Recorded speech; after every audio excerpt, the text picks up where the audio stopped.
Hello and welcome to the next video in my beginner's guide to the Dark Souls series. My name is Mako Carpetman, and in this video I'll be discussing how the online play in Dark Souls works.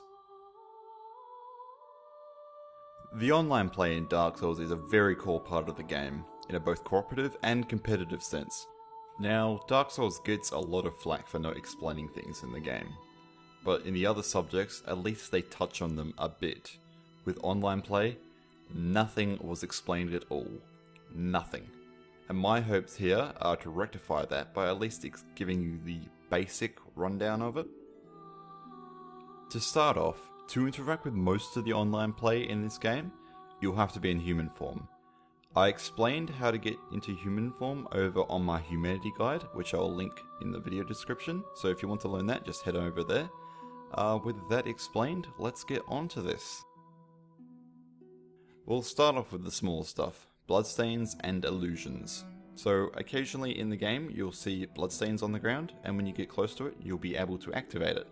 Upon activating it, a phantom will appear and play out the last few seconds of another player's life, ending with their deaths.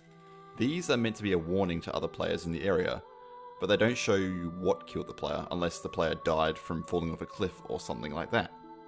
Now, illusions you'll see occasionally too, but these need no activation. As you wander around the world, you will catch glimpses of light blue phantoms wandering around.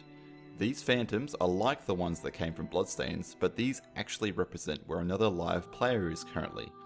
You cannot interact with these in any way, and all these do is show another player who is playing currently. Useless, but a nice addition. Now onto the big stuff, invading and summoning. Both of these systems are handled by certain in-game items. For summoning, that is the white soapstone, and for invading, that is the cracked red eye orb. There are other items for summoning and invading, and these have different properties, but they are all related to covenants, and I don't want to spoil anything for you guys. So if you want to find that stuff out, you can go look it up in further detail yourselves. We'll start with summoning. Early in the game, you will receive the white soapstone from an NPC. And upon using it, you will leave a summoning mark on the ground that will appear in the worlds of accepted players. Now what I mean by accepted players is that there is a level range for summonings. For the white soapstone, the level range for summoning is for the person that is getting summoned has to be either plus or minus 10 levels plus 10% of the levels of the summoner. So let's say the player is level 50. They can summon players who are between the levels of 35 and 65 into their world. The person summoning other players must also still have the area boss alive in the area you're trying to summon in. On top of that, some areas you can't summon in, or can't summon in until you get a certain distance into the area. It's a fairly complicated system. At least invading is a little bit less complicated.